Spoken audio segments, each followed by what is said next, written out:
Last week, Lanterns ended by showing you Hal Jordan's frozen corpse 10 years in the future. This week, it starts making the case that he might have earned it. Episode 2 introduces the Manhunters, puts a 48-hour clock on John Stewart, and drops one line that reframes the entire series. Someone believes Hal has been shielding the thing they're hunting.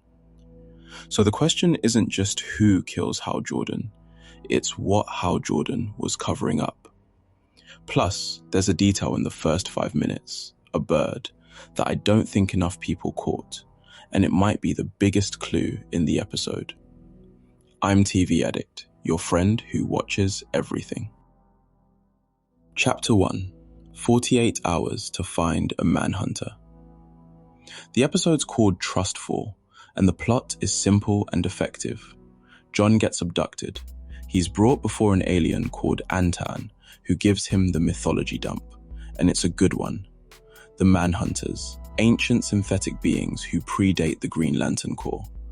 Before the Guardians made rings and recruited people, they made machines. That's the law this show is running on, and it's a smart choice, because Manhunters are a story about the Guardians' own failure. Then Antaan makes it personal. He believes there's a Manhunter still active, hiding in Rushville, and that Hal Jordan has been protecting it. John gets 48 hours to find it. Meanwhile, Hal is doing his own digging, literally exhuming the alien bodies, and gets shot by one of Macon's snipers for the trouble. So both of our leads spend this episode being told, in different ways, that the town is hostile and the truth is buried. But the most important thing in the episode happens before any of that, in a training scene. Chapter 2, The Bird That Shouldn't Exist. The episode opens with Hal trying to teach John to fly. John can't do it. Flying's the basic one, and he can't get off the ground. Instead, he makes a bird, and then Hal takes the ring back, and the bird keeps going.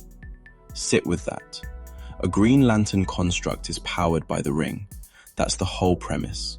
No ring, no light. John made something that outlived its own power source. The show plays it as a nice character beat. The guy who can't do the standard thing does an unprecedented thing instead, and then moves on without underlining it.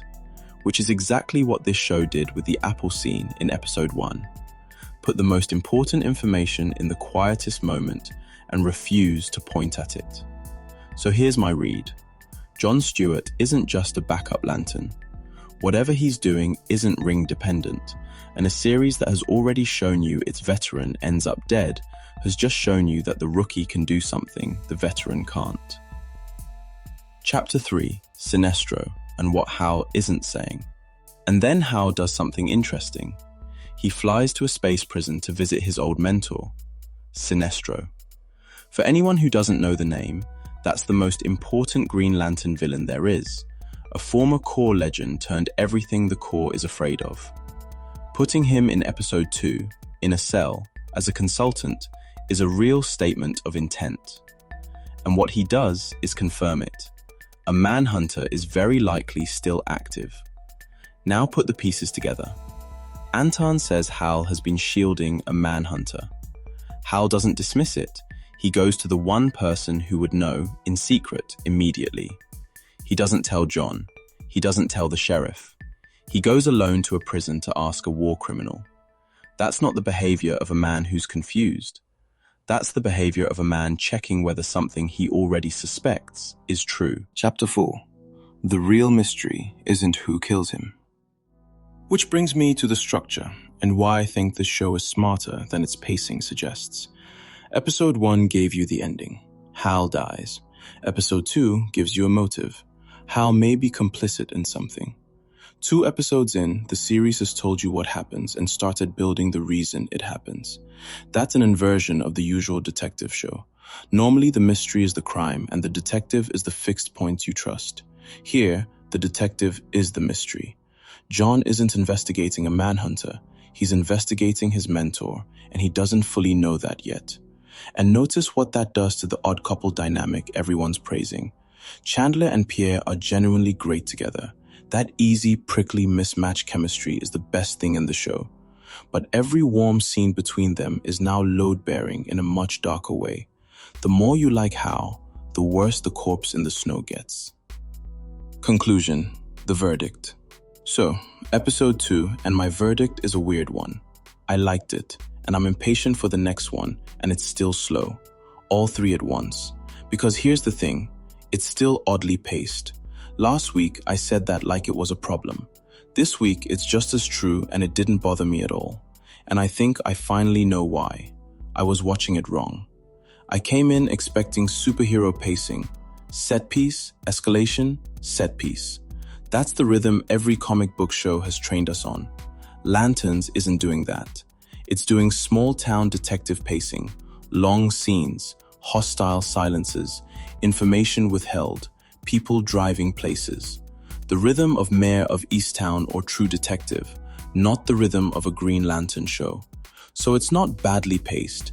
It's paced like something else entirely, and the friction is the gap between what you expect from the character and what the show actually is. Once I stopped waiting for it to speed up and started treating it as a crime drama that happens to have aliens, the problem just dissolved. Same episode, different expectations, completely different experience. That's not me letting it off the hook. A show still has to teach you how to watch it, and Lanterns is taking 2 episodes to do that, when the best ones manage it in 10 minutes. But this is slow, and this is slow in a way that isn't working are different sentences, and I mixed them up last week. And the honest test of any of this is simple. Do you want the next one? I do, immediately.